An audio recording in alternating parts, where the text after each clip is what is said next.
It's not live, Jeremy.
Welcome, welcome, welcome, everybody, to our Wednesday podcast. It is RAMP, Real Access Motivates Progress. Sorry we're a couple of minutes late, but we have a new producer behind the scenes tonight, and we were getting some bugs out. So we apologize for the delay. But I want to welcome you all tonight to our weekly podcast, and we have a great show for you tonight. We have 211 in the points programs from the United Way. We have CEO Cortney Nicolato and Manager Aura Medina. So welcome, ladies, and thank you for being on the podcast tonight. Thanks for having us. So glad to be here. We're so excited. Let's start off with some introductions. Cortney, why don't you tell us a little bit about yourself and what you do for 211? Sure. So I have the absolute honor and privilege of serving as president and CEO of the United Way of Rhode Island. I've been in that role now for a little over 2 years. And United Way's focus has been solely directed on strengthening the state. And we do that in a multitude of different ways. And one of them is to make sure that we are providing a front door to social services in the state of Rhode Island. And that is 211 and Point, which you'll learn about both of those today. But these programs, I'll provide some insights on 211, and then we'll ask Aura to talk about Point. But 211 is available 24/7, 365, and in 200 different languages. And we take about 185,000 calls a year from Rhode Islanders who are in need of housing and rental supports to folks who are interested in voting and what they need to do, or supporting the Secretary of State right now in that work. But really any social service need that you and your family may have, we can answer between 211 and the Point. And as you can imagine, it has been incredibly busy since COVID started in March. We have taken the first 6 months of COVID, we took 125,000 calls from Rhode Islanders who were in need. So we're very proud of the work that we do with 211 and Point. That's absolutely incredible. And I know I've been working with you guys, through the whole COVID thing and, pointing a lot of people in your direction. Aura, why don't you tell us a little bit about you and what you do for the United Way and for the Point? Sure. I've been with United Way for about 5 years now. I am the call center manager for the Point. It is Rhode Island's Healthy Aging Help Desk. It is funded through the Office of Healthy Aging, so we have a great partnership with them. We are what 211 does, except we are a little bit more specialized. We take care of people that are aging and adults with disabilities. So we do everything from help at home if they need home care to Medicare and Medicare resources if they need it. We help fill gaps for care. We help fill gaps for services that they need. And we're just there to fill in any kind of social services need that they have at the moment. We have been very, very busy for COVID. We have certain programs that we have started with the Office of Healthy Aging, which is the Quarantine and Isolation Resource Center. So we have been helping with the Department of Health in partnership with them as well.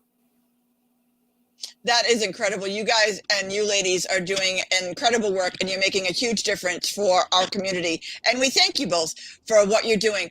I'd like to talk to you. I'm going to direct this one to Aura. A little bit more of what are some of the major programs that have been utilized right now that people need to know about? We have been very big with food and supplies. So we had a program in partnership with the Family Services of Rhode Island called the Be Safe Plus boxes. And we were helping seniors and adults with disabilities that are in quarantine or isolated get a 2-week supply of food. And we will be having a new program starting in partnership with the Department of Health as well, starting very shortly. We're very excited about it. We're excited about providing this help. It was very, very useful, and it was utilized big time. We also had the project Hello, which was seniors calling seniors to make sure they were okay and not so isolated. So that was a great program as well, and that is still going on right now. That is an amazing program because I know a lot of people I've directed to that. They like welcome those phone calls and they like the fact because what a lot of people don't realize is the disability community is not only in group homes or in congregate settings. We are in our own homes. We are out and about in the community. And a lot of us don't have the family and friends that check on us, or we just don't have that ability. So something like that is so near and dear to the people like me who are out and about in the community. Cortney, how can people learn more about the United Way and how they can participate? I know there's a registry for the disabled people. Can you tell us a little bit more about that?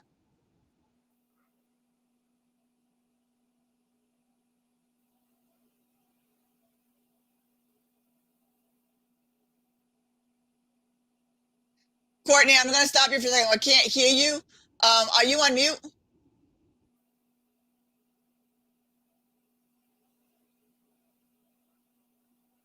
All of a sudden, I lost your. Can you hear me now? I can hear you now. Go ahead. All right, good. So Aura will talk about the registry because she is the pro and it talks about the point and all the work, but I will share a little bit about the United Way and how you can be activated and really work with the United Way. And I often say we need your time, your talent, and your treasures to do the great work that we're doing here at the United Way. And when we say united, we really truly mean united. We want to work with everyone in the community to help break barriers to systemic inequities, specifically racial inequities here in our community. We want to work together to ensure that Rhode Islanders all have access to roofs over their head and food on their tables. We want to ensure our kids have access to high quality education here in the state. We want to ensure that folks have the critical access to the important social services that is in dire need right now. And so with the United Way, we are always looking for volunteers to provide supports. We run the Volunteer Center of Rhode Island. So if you have a talent or expertise or something you want to share with the community, you can come and check out our website, liveunitedri.org, for information. Many of your viewers are probably currently participating in their United Way campaigns at their organizations that they work. And so we ask that you consider giving to our Community Impact Fund. Every dollar matters. If you are only able to give $5 a pay period to the United Way, we put those money together and we invest in organizations who are doing innovative work in the community. So there's a multitude of different ways to be activated in this work, and I'll ask Aura to share a little bit about the registry and how to get activated in that end. Okay, Aura. Sure. In order to volunteer, you can definitely give us a call at 462-4444. We will put you in contact with our staff that handles getting connected to one of the seniors so that you can give them a daily phone call and just check in on them. It's that simple. Talk a little bit about the registry. I know there's a registry in Rhode Island that you can register about where you live, what your disability is, and what kind of services that you need. Can you tell people how they can sign up and get involved in that? Because that's something that's so important, because I know we accessed that during COVID for communities and centers where we could find the people that needed the help. So can you tell people how they can get involved and get signed up for that? Sure. Just give us a call and we can help you do the online application.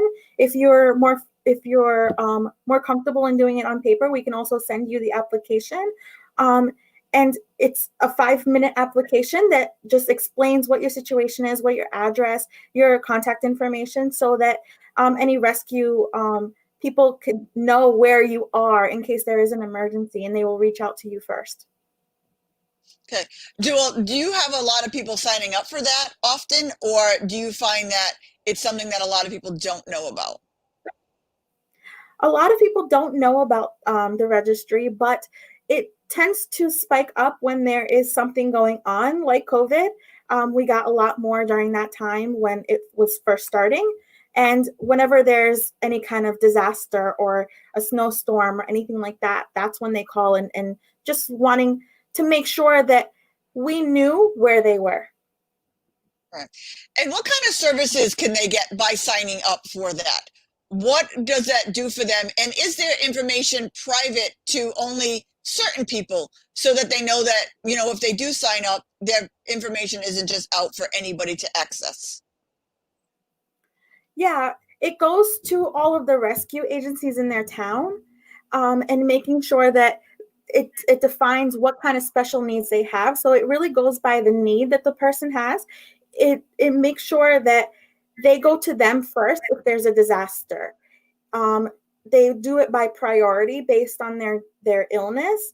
Whoever needs oxygens or machines that needs to be plugged in, things like that, they will ensure that that person gets to them quickly.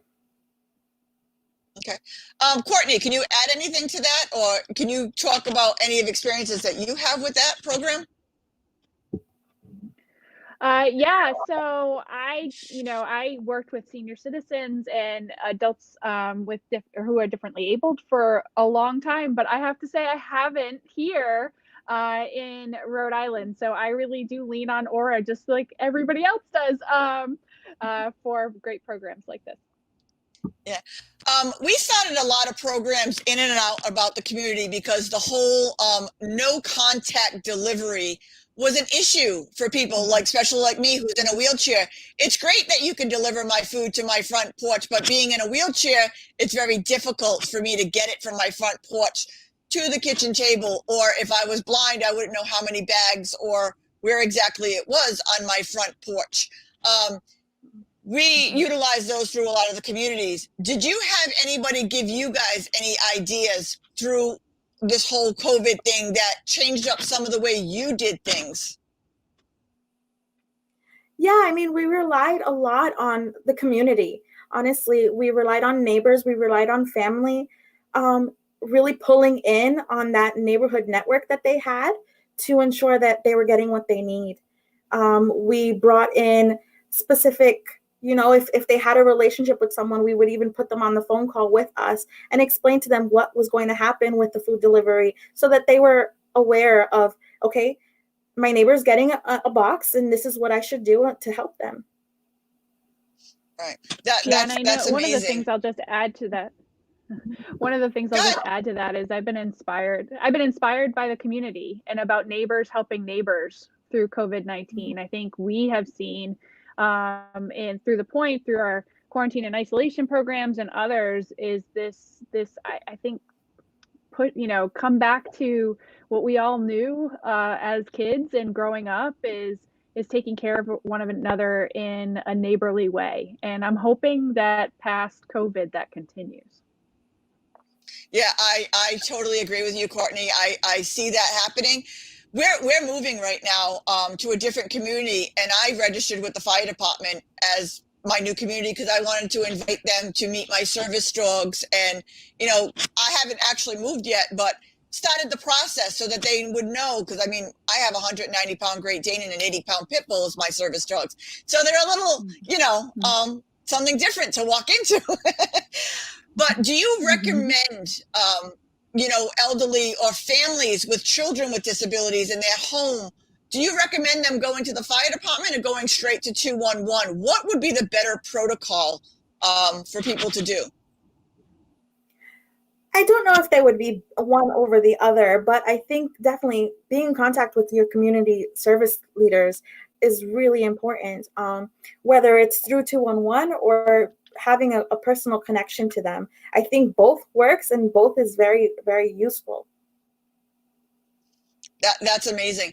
Courtney, going back to the volunteering that you have, I know the United Way, because I've been there quite often, is very accessible. Does all your volunteer programs work for all abilities, not just certain abilities? We really strive to ensure that we're inclusive. And so, we are very focused on making sure that there are events and activities that are inclusive and welcoming to anyone. So anyone who has a need or, spacing at various different places, we make sure that we're up front about any restrictions. I will tell you, we do some volunteering in the middle of a farm. We do some with horses. So we try to be clear on what the scenario is that you might be walking into, to make it as easy as possible. But no, absolutely, we try to make each and every one of our events open to all. We also really try to make our events open to both adults and children when we can. We try to make it volunteering family oriented. We try to make it lately, as you can imagine, outdoors. There's a number of different ways that we try to ensure that volunteering is available to all. I think what's also incredibly important is to know is that volunteers are needed right now. I think many folks are nervous because of COVID protocols and various things going on.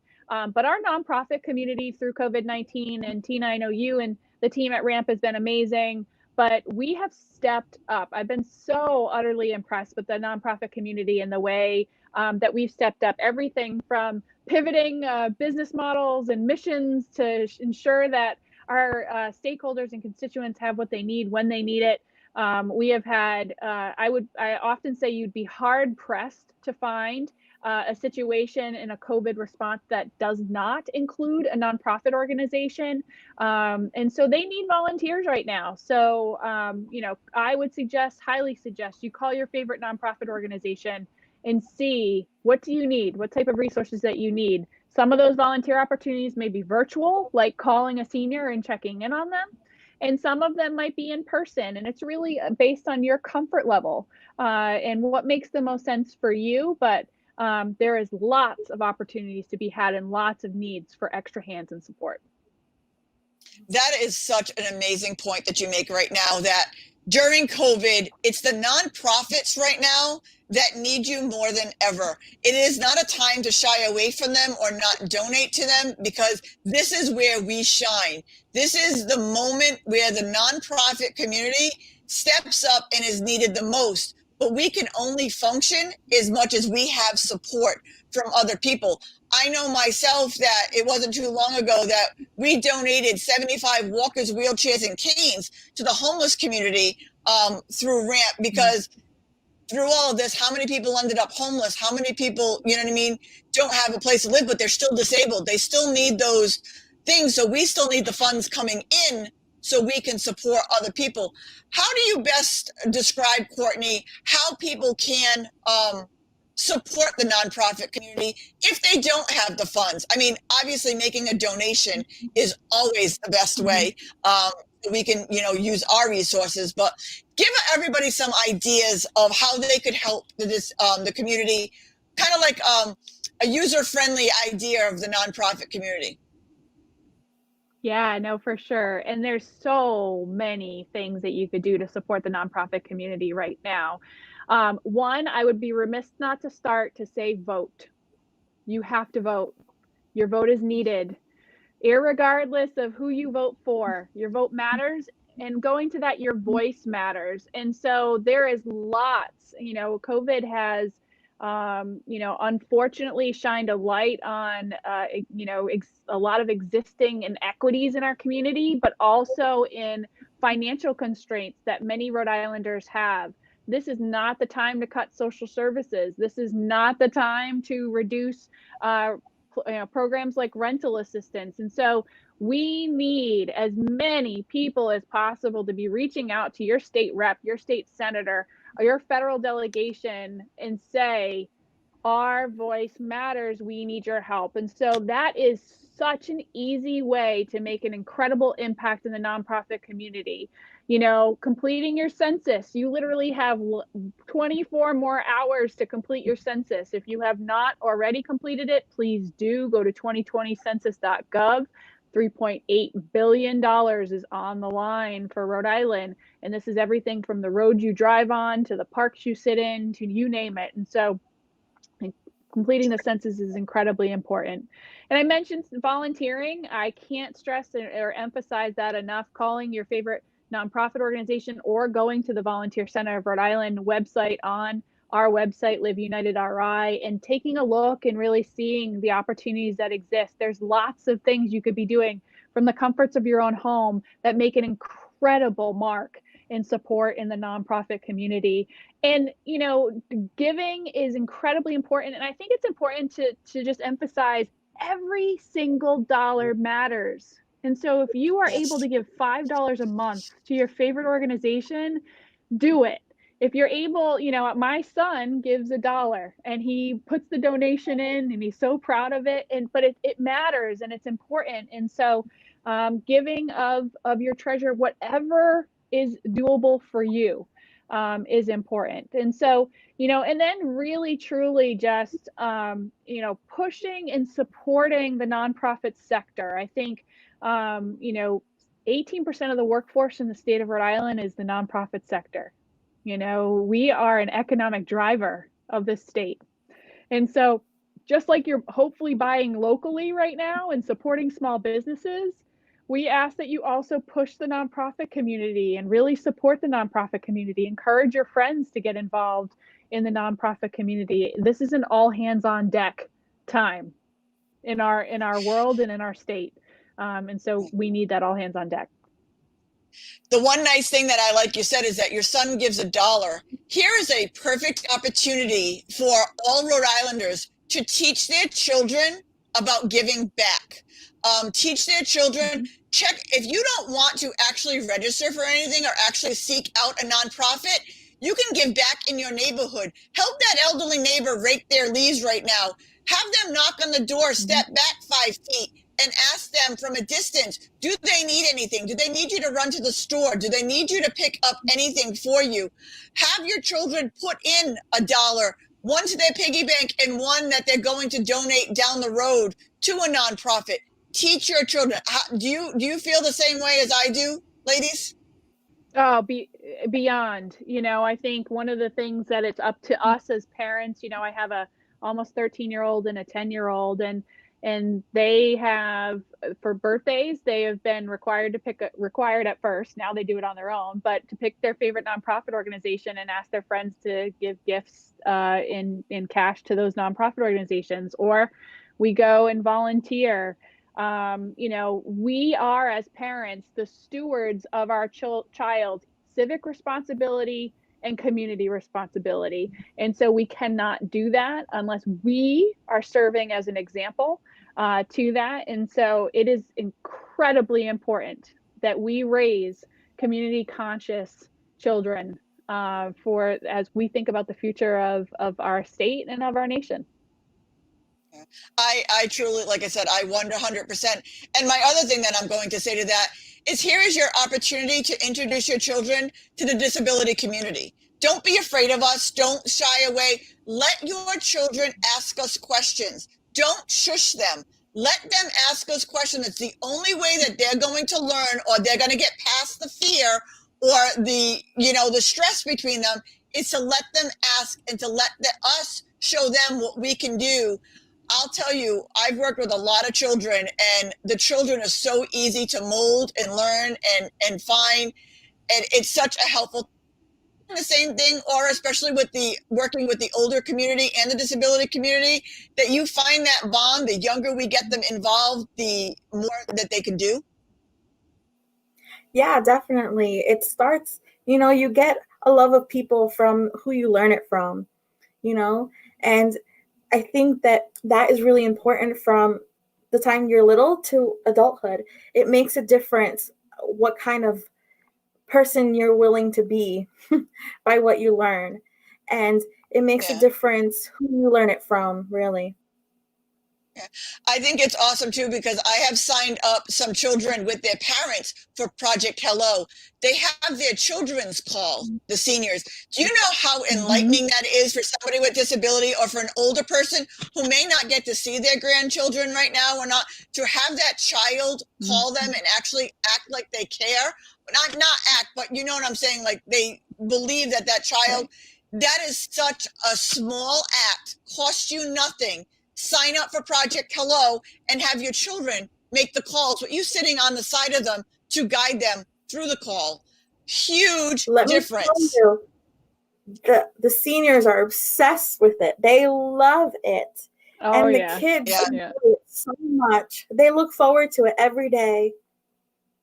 Yeah.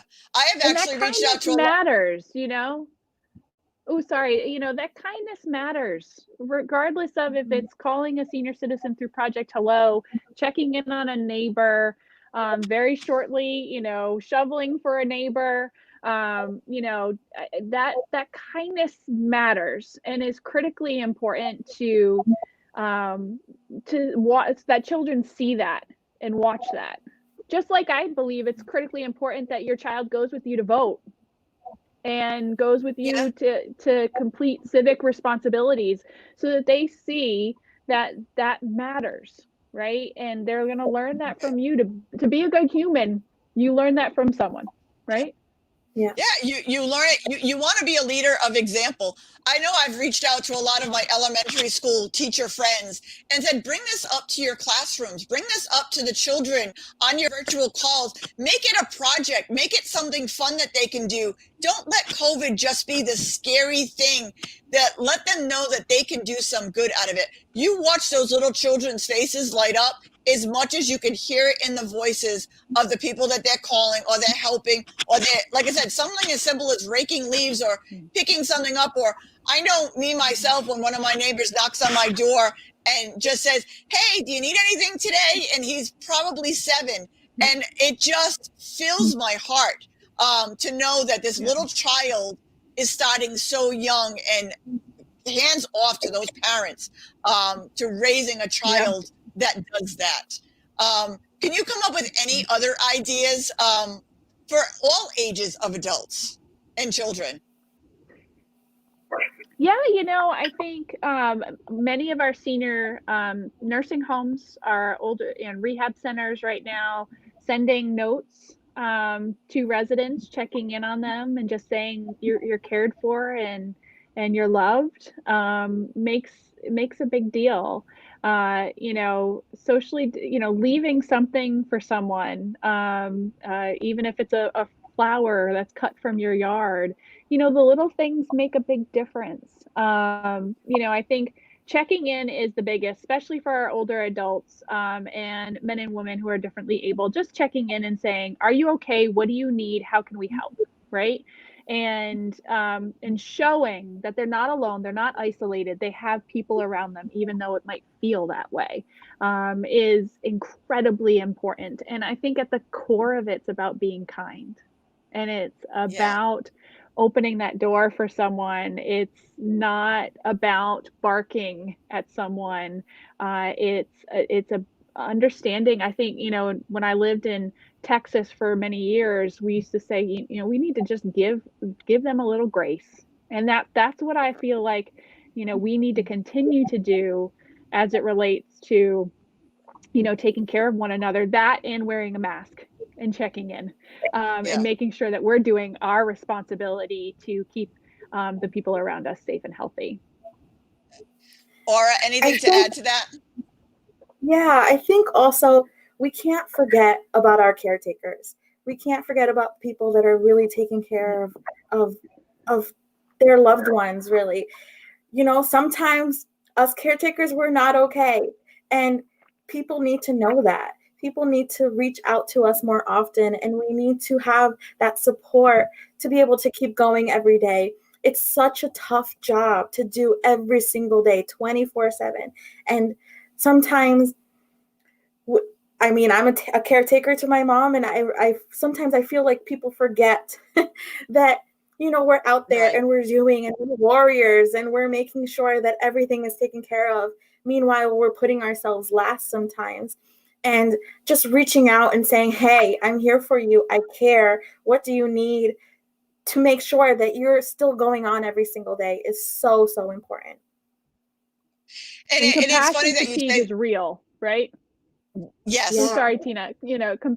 Compassion fatigue is a real thing, and it is a real challenge. And I'm so grateful, Aura, you brought this up, because, oftentimes our caregivers are neglected, or they aren't reaching out to the point or 211 for their own support, they can do that. There are services that are available to caretakers. There's, I don't minimize compassion fatigue, especially right now. Because we, so many are in such dire straits and doing absolutely killing it, doing amazing things for the people that they love, and not having a minute to breathe. And so, really encouraging our caretakers and caregivers to take that moment for themselves. Great. And that's a great point that you make, that they can call 211 in the United Way to get help for themselves, to get a break for themselves. That is so important. But the other people that are forgotten, we thank our nurses and our doctors who are amazing right now. Our first responders, I can't thank them enough, that have to go out into the homes and stuff. Mm-hmm. But also remember the people who are doing your deliveries, the people who are delivering the oxygen in the hospital beds, going in and out of the nursing home. I know that's my husband's job. He's in and out of nursing homes. So we have to be, separate a lot because I'm high risk. He runs a high risk job involved with other people. That when you see those trucks, Apria or Enos, or, those delivery trucks, or just your pizza guy, or your local delivery, stop and shop Peapod person, your janitor, these are the people that you don't realize how stressed out they are, but they're doing the most important work right now. And we need to make sure that we're not just taking care of the elderly and the disabled people, but everybody around them that is making this world safe right now for our children and our workers and everybody else. Do you ladies agree? Absolutely. Wholeheartedly. And I would encourage folks to leave a note for their delivery driver or their milkman, or because they haven't skipped a beat, y'all, like at all. They haven't skipped a beat. They made sure that you had what you needed when you needed it in the middle of a really, really scary time. And so sending notes, not just for our folks that may be in isolation right now, but sending to our delivery drivers, are saying thank you to our grocery works and say, thank you for being a first responder. Thank you for supporting us through the thick of it. Those little things make a huge difference for our community. So no question, I wholeheartedly agree. We need to be more thankful and express more gratitude. Yeah. Or anything to add? I mean, I've seen so many just regular everyday people step up. There's people on Instacart, on all those apps that you use to do grocery shopping, that have really stepped up to do what some people just can't do right now. And I mean, I've used that service every once in a while because, I've been scared myself to go out in public. And just giving a little bit of an extra tip and writing a note and giving that feedback and giving them 5 stars on they did a great job, it makes a difference. It really does. Yeah, it makes a huge difference. Like I said, I've worked with a lot of municipalities. My mouth isn't working with my brain today. And towns and local cities, about the other ways that they can make deliveries, like having a password where when they call a restaurant or they call the grocery store, they have a password between the grocery store and that person. So they can open the door, yell that password, put the groceries on a table that's like 2 feet from the door and leave. There's still no contact, but you know who they are. You know that they're safe. You know that they're taking those extra steps. I've worked with so many restaurants during all this and teaching them how to ask, do you need any extra care? Do you need another service that we can provide for you? Because are you disabled? Without actually asking how to make that wording. So if there's any restaurant out there or a service that wants, this is all free training that RAMP provides. It doesn't cost you anything, but it makes all the difference in the world. And this is why we're asking you to support the nonprofit community, because we can't do what we do without you. It's so important. Give us some ideas of some of the nonprofits that are out there that are really, stepping up, that are making, I don't want to point individual ones out, but there are some that are really making a huge difference right now. Well, I know they RAMP really comes to your are, mind and they're first. so. I mean, RAMP, of course, comes to mind immediately. There's Number one. there's lots of great organizations. Number one, for sure. There's a number of groups. One of the organizations that comes to mind immediately is an organization called Higher Ground International. They have been working in South Providence, particularly supporting our neighbors, our African descent neighbors who are outstanding individuals. And this nonprofit organization, I had the opportunity to volunteer at in their food distribution last month. It's run by this powerhouse woman named Henrietta Holder, who I just want to be when I grow up. She's just amazing. And so every Thursday they distribute food. I love that it's culturally appropriate food, so it's focused on supporting our African descent neighbors and what they want to eat when they want to eat it, right? So, which is amazing. I can honestly say I've seen a lot of food distribution lines in my day, and I have never seen one this long. Was folks had started 5 hours before getting in line for food. They distributed a little over 2,500 meals for families that take for support for up to a week. It was well done, well orchestrated, but she's really done this and it's grown, and she's found a way to make it happen. And there's lots of organizations like that have done this through COVID. Clinical Esperanza has done an amazing job with testing and healthcare support. Open Doors supporting our LGBTQIA community, specifically around testing and a wide variety of different other services. Meals on Wheels, ensuring that senior citizens have meals. They've expanded, I think they either doubled or tripled the food delivery. You can see everywhere you turn in the response to COVID, these types of organizations who have just heroes in more ways than I can count. Family Services of Rhode Island has done a great job with the Be Safe Plus program.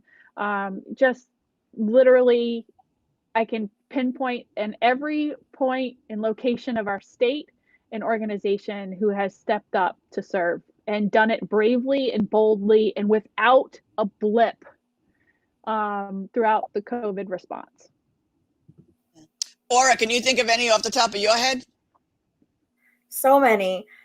St. Vincent de Paul, the Elisha Project, the Rhode Island Food Bank, have been really our saviors at the point when we get a family that just has nothing to eat right now. We are able to call them and they act so fast and get them food that same day. It makes such a difference that we can call them and we have those connections in the community that really act so fast and so quickly for our clients. The Elijah Project, I know they are like here, there, and everywhere. And we partner with them because when they run into somebody in the disability community that they just not sure the right way to handle it, they reach out to us.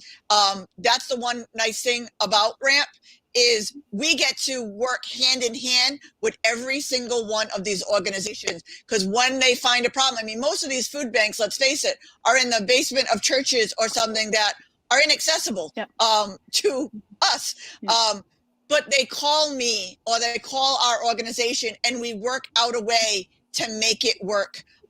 So we get to have the blessing of working with all of these organizations, like the May organization that still through COVID feeds in Providence Tuesdays and Thursday nights right outside of the cathedral. A ton of people, almost 100 people every night. How sad is that they're still doing that, in the middle of a pandemic, but thank God that they're doing that in the middle of a pandemic. It's just such a blessing. Exactly. Yeah. The dedication. I'm just amazed. Yeah. But there's so many organizations out there that people have a blind eye to that they don't even know. Like I've talked to a few people in Providence who live right by the cathedral and I'm like, do you know that they serve the homeless like right there, like Tuesdays and Thursdays nights? I'm like, never knew that. I'm like, it's literally in your backyard and you don't know about this. Reach out, find the organizations because they're there. And if you can't, reach out to Cortney and reach out to Aura, and they will tell them what you need or tell them where you want to volunteer. Say you have a parent with Alzheimer's, or say you have a child in a wheelchair. If that's what your passion is and that's the community you want to help, reach out to them and they will hook you up with the right nonprofit for you to volunteer with. Is that not what you guys do? Oh, all day, every day. Our job is to strengthen the community. And in order to do that, we need to make sure that folks know the nonprofit organizations that are serving them. One of the things that I always thought was really interesting is when, folks will say, well, I have an older adult. And I'm like, well, do they go to a senior center? Well, yeah, then that's a nonprofit. And I said, well, how about their home health care? Do they get home health care through, X, Y, and Z? Like, yep, that's a nonprofit.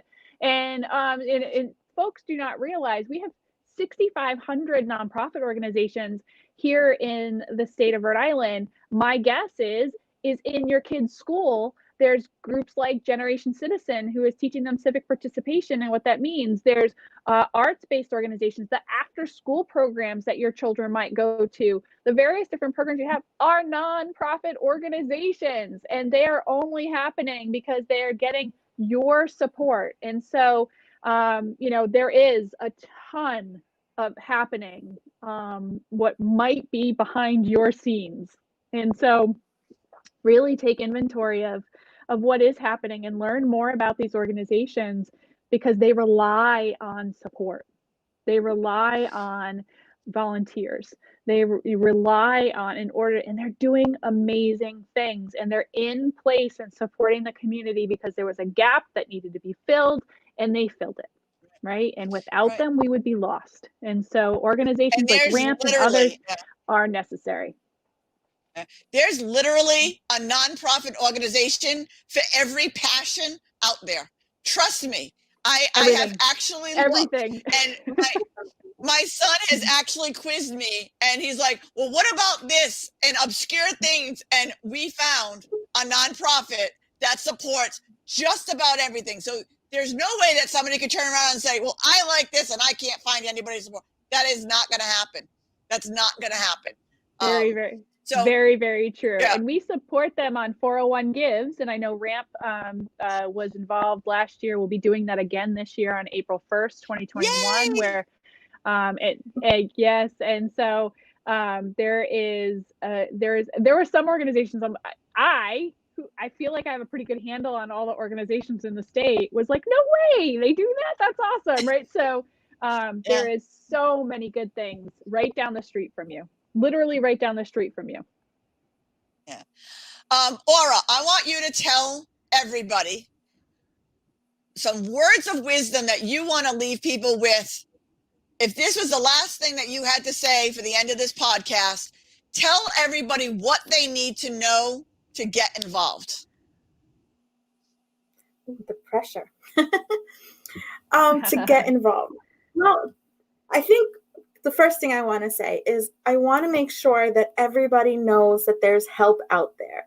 There's communities that you can reach out to. There is help for everything. Just like we said, there are agencies for absolutely everything. There is help for everything. Don't be scared to reach out. Don't worry about the stigma about reaching out. If you need the help, look for it.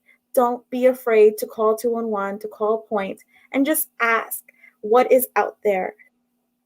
Being involved with your community, being involved with your neighbors, with your loved ones, with the caretakers that are around you, with your family, is the biggest piece of advice that I can give. Making sure that you are paying attention to everybody's needs, as well as your own, and getting the help is what I can say is the most important right now. The only time you fail is the time you don't ask. Everybody needs to ask. Everybody needs the help.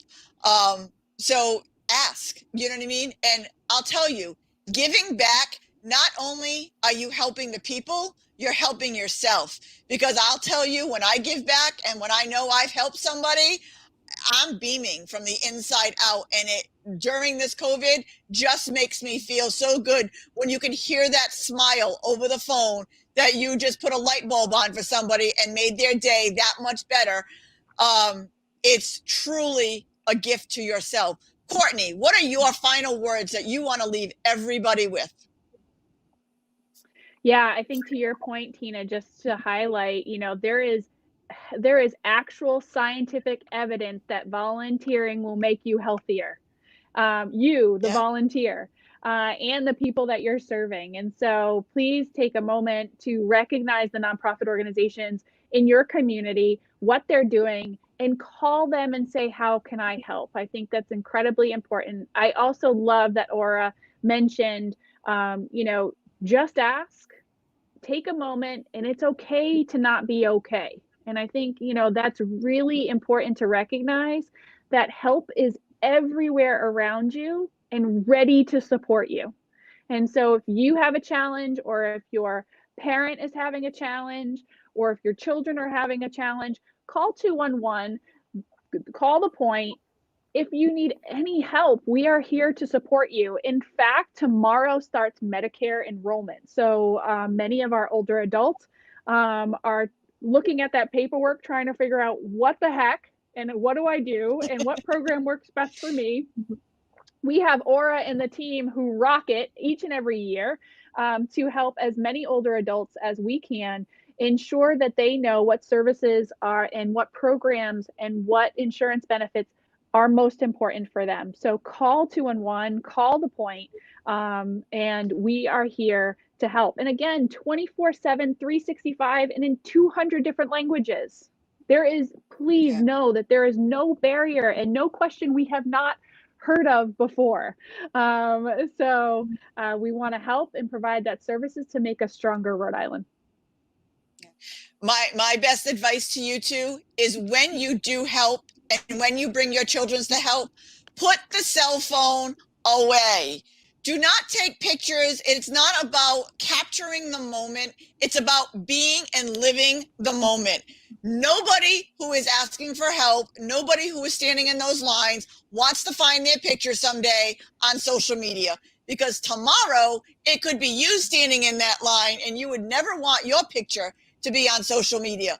So when you go to volunteer to help and you bring your children, put the cell phone and devices away and be in the moment. Correct, ladies? Yep. Correct. It's called the warm glow that you get when you've served and you've supported. It's the warm glow. Just relish in the warm glow. You don't need a picture for later. Relish in the warm glow of the great work that you're doing and the difference that you're making in someone's life.